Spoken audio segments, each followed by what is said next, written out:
It's moments like these where we see our community coming together, paying respects to those young individuals that lost their lives. I want to pay respects to Peyton, Evelyn, Olivia. Your memory will never be forgotten, and we will not stop pursuing justice for you until those that were accountable for this are found. This morning, we are following developments, the latest on the search for accused child killer Travis Decker, as we give voice to the victims in this case, his 3 little girls. Authorities say they're closing in on Decker, who's been on the run for more than a week now.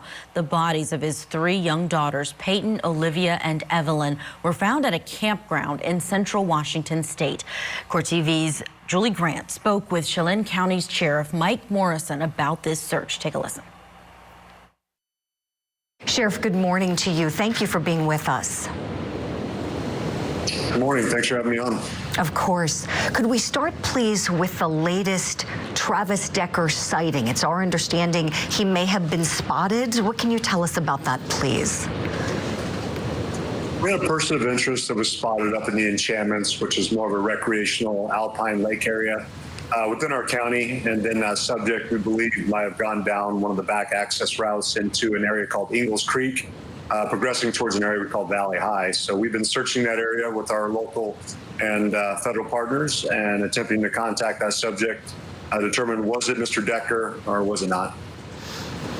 Sheriff, does it seem to you then that it's unlikely he could have gone to Canada? There's been a lot of speculation that perhaps he may have fled there. Based on what you know now, does it appear that he's staying in Washington, at least for the time being? We're not going to rule anything out, but certainly we're tracking down all leads, and we're going to look at areas of interest, people of interest. But until he's accounted for, we're taking it as whereabouts are unknown. Mm-hmm. Sheriff, how dangerous is Travis Decker?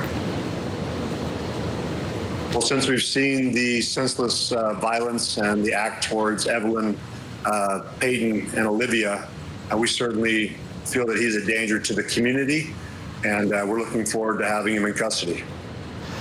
Most certainly, Sheriff. Speaking of those 3 beautiful little angels, Peyton, Olivia, and Evelyn, coming upon that crime scene couldn't have been easy, I'm sure, for your deputies. Would you speak to what that was like for them, making such an awful, heartbreaking discovery? I'll do my best. I mean, I wasn't at the scene, but clearly I'm going on to 20 years in law enforcement. Most within this occupation see a lot of violence, a lot of horrific scenes that I think a lot within society don't get to see.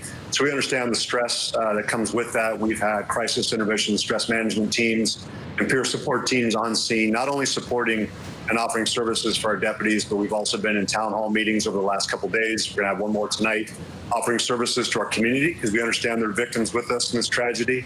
And it's just something that you're seeing more and more, is that we take on a lot with a lot of incidents that a lot of citizens within the community don't get to experience, yet we see them almost day after day.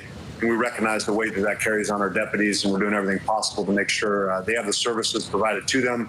But I commend them. I mean, they've stayed focused. Our detectives have done an excellent job. Our deputies have done an excellent job. Our dispatch center, they're taking on a lot too. They're taking calls. They took the initial 911 call on this. And we understand that everyone involved in this situation has experienced some kind of trauma in regards to this, and we're going to do everything we can to make sure they're supported. Oh, that's wonderful, Sheriff. You're right, it is traumatic just going through this, and we certainly commend those brave men and women who put on the uniform like you do every single day. We thank you all for your service. Tell me, Sheriff, we've seen the mugshot from Travis Decker from in the past. What does his criminal history look like? We're not seeing a lot of criminal history. We do see that he had some time when he was in the military, and it sounds like that ended probably on terms that he wasn't expecting or wanting. But overall, in talking with other individuals, it just sounded like he was a regular person, kind of trying to figure out his way into society after his time in the military. But this was unexpected from what we're gathering. But clearly, as I stated before, it was an act of pure evil, cowardice. And we want to hold them accountable for it. We need to make sure that those girls' voices are heard, the families represented, and I don't want to glorify him. I mean, as far as we're concerned, he is a wanted fugitive, and that we plan on holding him accountable for his actions and setting up that date where he can stand in front of our court system and accept the justice that's coming. Sheriff, to be clear, no criminal convictions, though, in Travis Decker's past?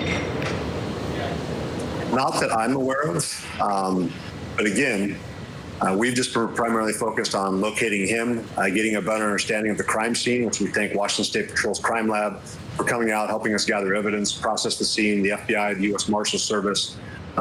Our focus is on the acts of that evening, as we believe that when it happened, and holding him accountable and finding him. Certainly. Sheriff, in terms of what, if anything, members of the public can do and should do if they live in the vicinity that you're currently searching, what advice do you have for anybody who may be watching this interview and looking to help and looking to provide information if it comes their way? Remain vigilant.